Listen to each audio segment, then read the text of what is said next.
তুফান র্যাপড বন্ধুরা, hey guys welcome to my channel. আমি মহারাজার। এখন আমরা কথা বলবো হচ্ছে সকাল সকাল আ ভেরি গুড মর্নিং। আমি ভাবলাম সকালটা হোক মেগাস্টার শাকিব খানকে দিয়ে।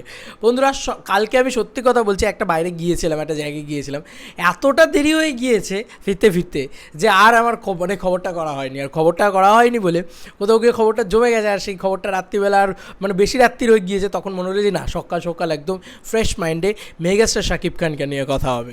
বন্ধুরা একটা ভয়ঙ্কর আপডেট, একটা ভয়ঙ্কর গল্প, একটা ভয়ঙ্কর খবর। কেন বলছি বন্ধুরা, এখানে আমরা মিমি চক্রবর্তী আর নাবিলাজিকে একসাথে উড়ুধুরু লাগে গানটাতে দেখতে পেতে চলেছি। ভাই লেটেস্ট যে ছবিটা এসছে কালকে একটা প্ল্যাটফর্ম না, সব যত পেজ আছে, যত আছে, আমাদের ইন্ডিয়ান পেজ হোক, বাংলাদেশের পেজ হোক, সব পেজে কালকে গল্প ছুটিয়ে দিয়েছে কালকে পুরো, যাকে এরম বলা যেতে পারে। ভয়ঙ্কর লেভেলের ক্রেজ তুলেছে। আমি তোমাদেরকে দেখাই একটা একটা করে। কালকে রাইহান রাফিজি নিজে একটা ছবি তুলেছেন। বন্ধুরা শাকিব খানের বয়স মাত্র 45। আমি সত্যি বলছি, সিনেবাস পেজটা তারা একটা পোস্ট করেছে শাকিব খান অ্যান্ড রাইহান রাফির ছবিটা দিয়ে। শাকিব খানকে কি লাগছে বস, দেখে মনে হচ্ছে এই খুব বেশি হলে 30, খুব ম্যাক্সিমাম হলে 30। আমার সত্যি এটা মনে হয়েছে, বিশ্বাস করো। মেগাস্টার শাকিব খানকে ওরকমই লাগছে। তুমি লুক দেখো শাকিব খানের, ওনার যে এত বয়স দেখে তুমি বুঝতেই পারবে না। ওয়াও, মেগাস্টার শাকিব খান তো একে বলে। কি দেখতে লাগছে, কি অপূর্ব সুন্দর উনি। এবং উনি এখানে লেখা হয়েছে তুফানের ডিরেক্টর ও তুফানি নায়ক একই ফ্রেমে। ফাইনালি আইটেম গানের মধ্যে তুফান মুভির শুটিং শেষ হলো, মাধ্যমে শুটিং শেষ হলো। একের পর এক প্লাস নিয়ম করে আসতে চলেছে। বাই দ্য ওয়ে, শাকিব খানের এজ কিন্তু 45, তারপরও লুকস আগুন। ভাই সত্যি কথা, এটা দারুণ লাগছে ওনাকে দেখতে।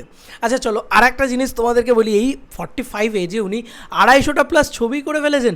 আজ অব্দি কার এরকম রেকর্ড আছে আমি আই ডোন্ট নো, ঠিক আছে। যাই হোক, আরও একটা জিনিস তোমাদেরকে মূলত বলি। দেখো শাকিব খানের কোনো ট্যান্ট্রাম নেই আমার যেটা মনে হয়। শাকিব খান, দ্য মেগাস্টার শাকিব খান, উনি ইন্ডাস্ট্রির ড্রাইভার। ওনার যদি ট্যান্ট্রাম থাকে তাহলে ইন্ডাস্ট্রি এগোবে না। তো ওনার কিন্তু আমার মনে হয় কোনো ট্যান্ট্রাম নেই, যে কারণেই কিন্তু এত তাড়াতাড়ি শ্যুটটা কমপ্লিট হয়েছে যে আমার এটা লাগবে, আমার ওটা লাগবে, আমার সেটা লাগবে। অ্যাজ সাচ কোনো ট্যান্ট্রাম নেই, এসব কিছু করেননি উনি। তো যাই হোক, এই ছবিটার কথাই তোমাদেরকে বলছি, ইটস অ্যামেজিং। এছাড়াও যেটা মূলত তুফান ফ্রেমে, তুফান স্টিল যেটা তুফানের ফ্রেম থেকে বেরিয়েছে, সেখানে আমরা রাইহান রাফিজিকে দেখতে পাচ্ছি। রাইহান রাফিজিকে বেশ ভালো লাগছে দেখতে, এবং তার সঙ্গে সঙ্গে মেগাস্টার শাকিব খান, উফ কি লাগছে। আর মেগাস্টার শাকিব খান আর মিমি চক্রবর্তী এক রকম একটা কস্টিউম নিয়েছেন কিন্তু। মিমি চক্রবর্তীকে দেখতে পাচ্ছি। এবং আমি বলে রাখি, তুফান প্রলয়ের এই যে গানটা, এই গানটা নয় ভাই, এই উড়ুধুরু লাগে একদমই আইটেম সং, একটা আলাদা রকমই। এবং মিমি চক্রবর্তীর পাশাপাশি আমরা নাবিলাজিকেও দেখতে পাচ্ছি বন্ধুরা। তার মিমি চক্রবর্তী আর নাবিলাজি একসাথে হয়তো এই উড়ুধুরু লাগে গানটাতে থাকছেন। গল্প যে কোন দিকে এগোবে কারুর বোঝার ক্ষমতা নেই, কিন্তু মাথাটা জাস্ট ঘুরিয়ে রেখে দেবে। তার সঙ্গে সঙ্গে আমরা মহেন্দ্র সোনিকে দেখতে পাচ্ছি, আর ওনার নামটা আদিল শেখ সম্ভবত, আমি আই ডোন্ট নো, তো আমাকে ক্ষমা করো।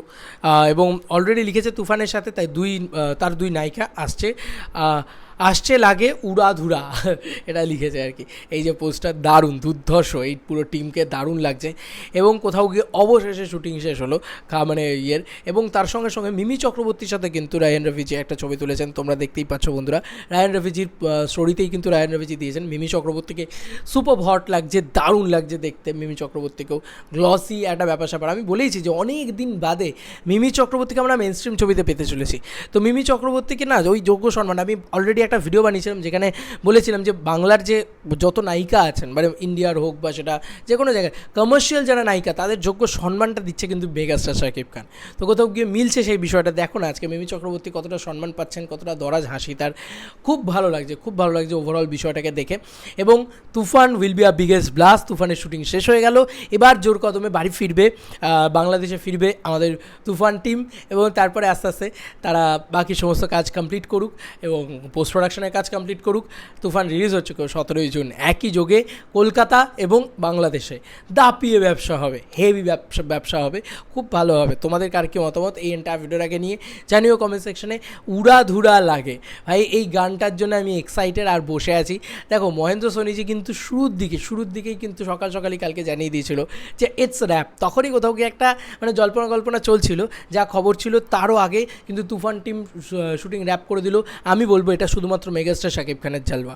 মানে আমি টিমকে অবশ্যই প্রাধান্য দেবো, অবশ্যই বলবো যে রায়ান রাফি ভাইয়া তার একটা অবশ্যই কৃতিত্ব রয়েছে, তার টিমের একটা কৃতিত্ব রয়েছে, তারাও খুব ভালো কাজ করেছেন। কিন্তু মেগাস্টার শাকিব খান যদি ট্যান্ট্রাম দেখাতেন তাহলে হয়তো এই শ্যুট এত তাড়াতাড়ি কমপ্লিট হতো না।